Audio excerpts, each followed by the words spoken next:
نحمده ونصلي على رسوله الكريم اما بعد فاعوذ بالله من الشيطان الرجيم بسم الله الرحمن الرحيم رب اشرح لي صدري ويسر لي امري واحلل عقدة من لساني يفقهوا قولي۔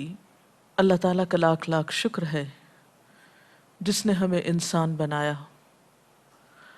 وہ چاہتا تو ہمیں کسی جانور کی شکل میں بھی پیدا کر سکتا تھا، لیکن اس نے ہمیں اشرف المخلوقات ہونے کا شرف بخشا اور ہمیں طرح طرح کی نعمتوں سے نوازا۔ ان نعمتوں میں سے ایک بڑی نعمت جس کی وجہ سے ہم جانوروں سے ممتاز ہوتے ہیں وہ زبان کی نعمت ہے۔ قرآن پاک میں اللہ تعالیٰ انسان کے لیے اس خاص نعمت کا کچھ یوں ذکر فرماتے ہیں: الرحمن علم القرآن خلق الانسان علمہ البیان۔ رحمان بہت رحمت والی ہستی جس نے قرآن کی تعلیم دی، اس نے انسان کو پیدا کیا اور اس کو بولنا سکھایا۔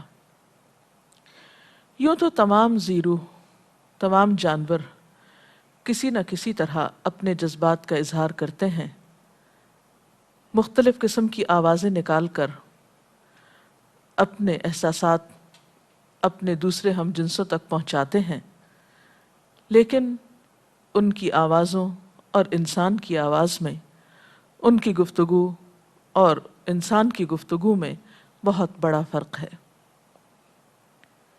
دوسرے جانوروں کے پاس انسان سے بڑھ کر کچھ قوتیں ہو سکتی ہیں، مثلا سونگھنے کی قوت کچھ جانوروں کی انسان کے مقابلے میں زیادہ ہے، کچھ کی سماعت کی قوت تیز ہے، کچھ کا دیکھنا انسان سے بڑھ کر پاورفل ہے، لیکن زبان کا استعمال اور بہترین استعمال اللہ تعالیٰ نے انسان ہی کو سکھایا ہے۔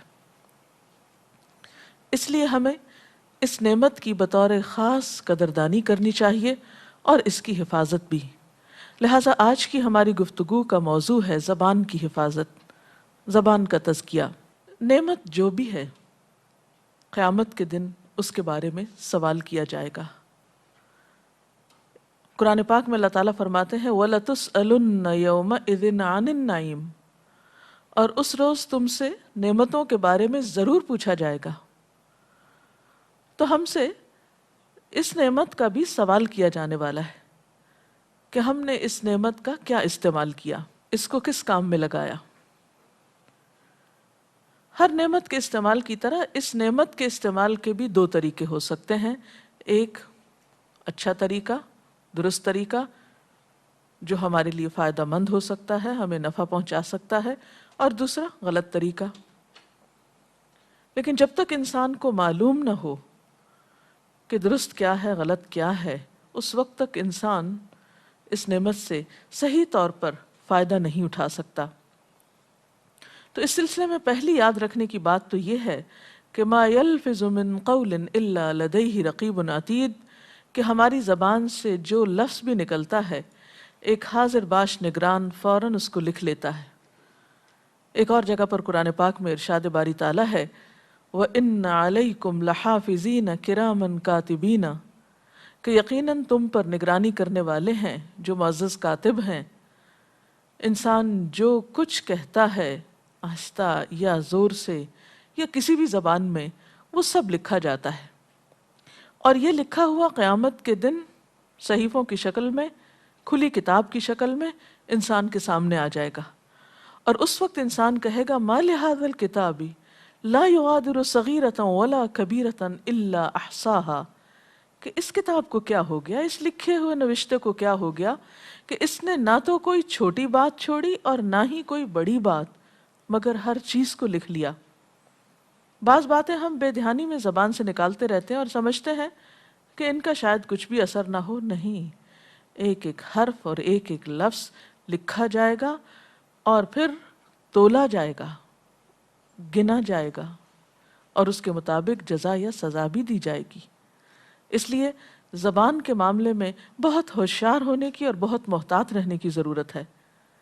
قرآن پاک میں اللہ تعالیٰ فرماتے ہیں یوم تشہد علیہم السنتہم، جس دن ان کے خلاف خود ان کی اپنی زبانیں گواہی دیں گی. یعنی آج یہ زبان جو ہمارے حق میں بولتی ہے اور ہم اسے اپنی مرضی اور اپنی خواہش کے مطابق استعمال کرتے ہیں، قیامت کے دن یہی زبان اللہ کی مرضی کے مطابق بولے گی اور انسان کے خلاف گواہی دے گی.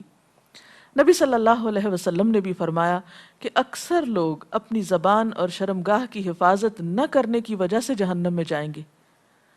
تو اس سے یہ پتہ چلتا ہے کہ زبان سے نکلے ہوئے الفاظ انسان کو یا تو جنت میں پہنچا سکتے ہیں یا جہنم میں بھی گرا سکتے ہیں.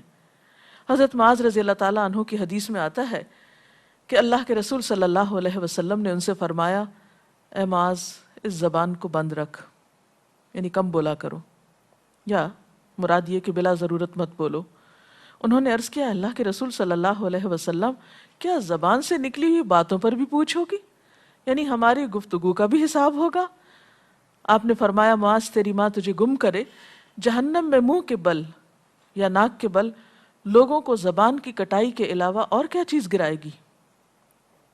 گویا سب سے زیادہ جو چیز انسان کو نقصان دینے والی ہے وہ انسان کی اپنی ہی زبان ہے. ایک اور روایت میں آتا ہے کہ جس نے اپنی زبان روک لی اللہ نے اس کی پردہ پوشی کی، کیونکہ انسان جب بولتا ہے تو اس کے اچھائی یا برائی کھل کر سامنے آ جاتی ہے. اور بعض اوقات انسان دنیا میں بھی اپنے ہی منہ کی کہی ہوئی بات کی وجہ سے پریشانی کا شکار ہوتا ہے.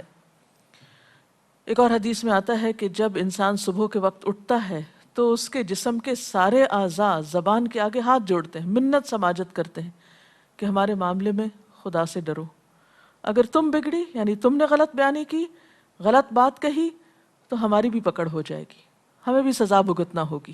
اس لیے ہم میں سے ہر شخص کے لیے لازم ہے کہ وہ اپنی زبان کے بارے میں خاص احتیاط سے کام لے.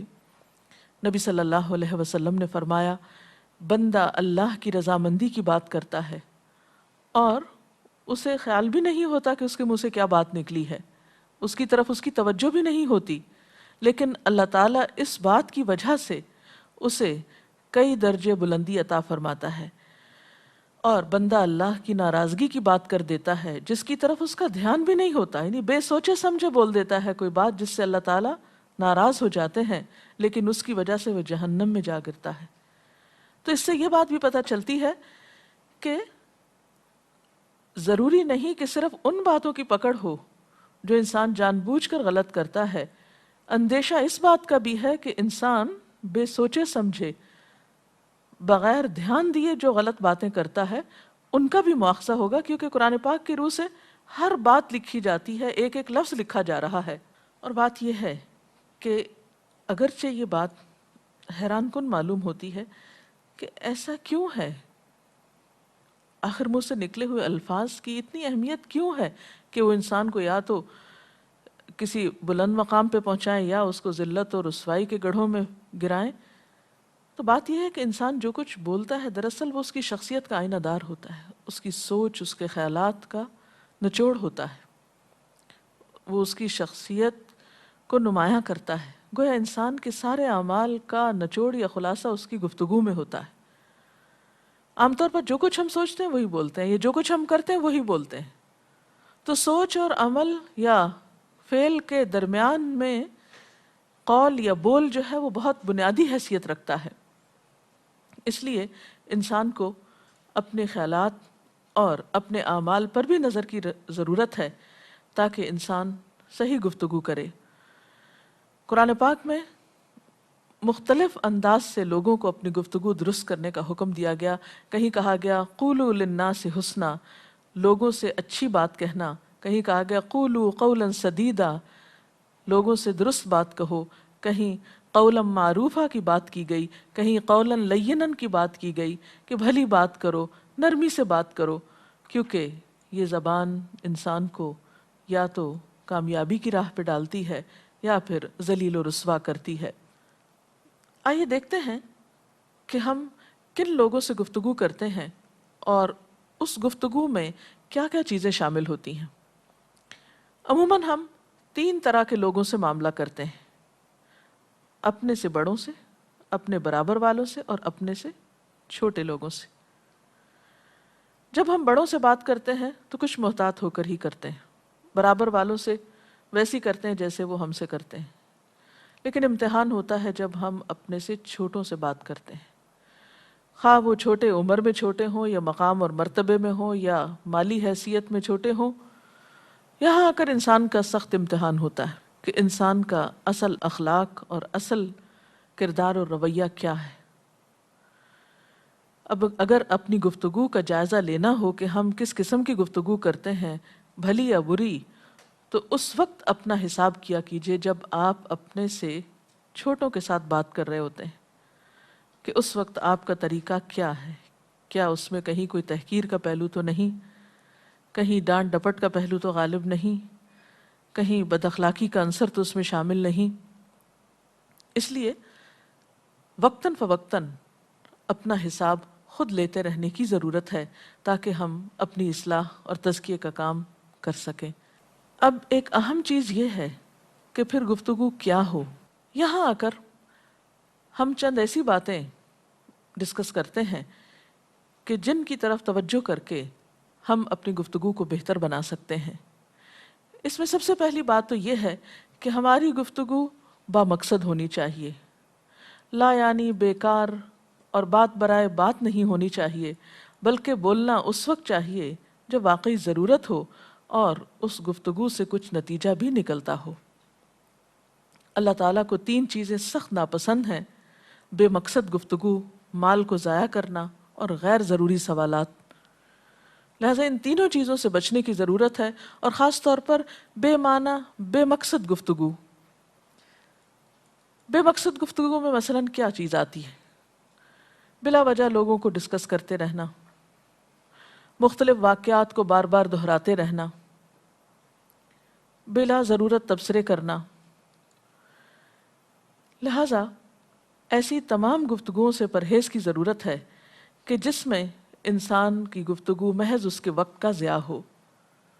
پھر اسی طرح گفتگو ہمیشہ سچائی پر مبنی ہونی چاہیے، کیونکہ قرآن پاک میں اللہ تعالیٰ فرماتے ہیں وَاجْتَنِبُوا قَوْلَ الزُّورِ، جھوٹی بات سے بچو، اجتناب کرو۔ پھر بات وہ کرے انسان جو اس کے عمل سے موافقت رکھتی ہو، ایسا نہیں کہ قول اور فعل میں تضاد ہو۔ قرآن پاک میں اللہ تعالیٰ نے فرمایا یا ایھا الذین آمنوا لم تقولون ما لا تفعلون کبر مقتا عند اللہ ان تقولوا ما لا تفعلون، اے لوگو جو ایمان لائے ہو کیوں کہتے ہو وہ باتیں جو کرتے نہیں ہو۔ اللہ کے نزدیک سخت غضبناک کرنے والی بات ہے کہ انسان وہ کہے جو وہ کرتا نہیں، یعنی اس کے قول اور فعل میں تضاد ہو۔ قول و فعل کا یہ تضاد منافقت کی علامت بھی ہوتی ہے، اور خاص طور پر جب انسان دوسروں کو نیکی کا حکم دے اور خود اس کام کو نہ کرے۔ اسی طرح زبان سے کیے ہوئے وعدے اور قسموں کی پابندی بھی کرنی چاہیے۔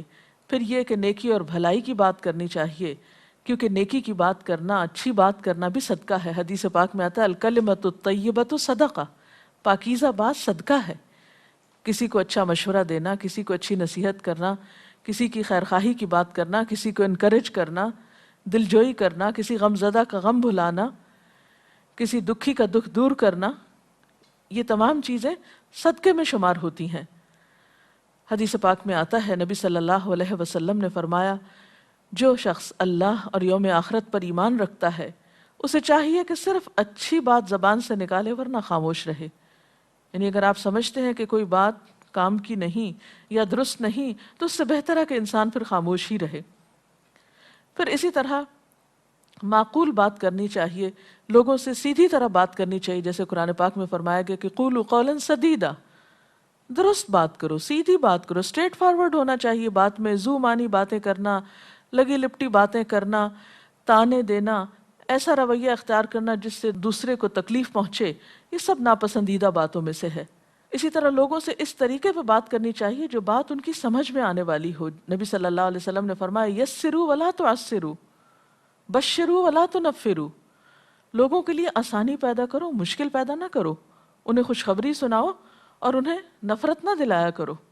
یعنی ایسی باتیں ان کو ایسی باتیں مت کرو جس سے ان کے دل میں غم پیدا ہو یا خوف پیدا ہو یا بیزاری کا عنصر شامل ہو۔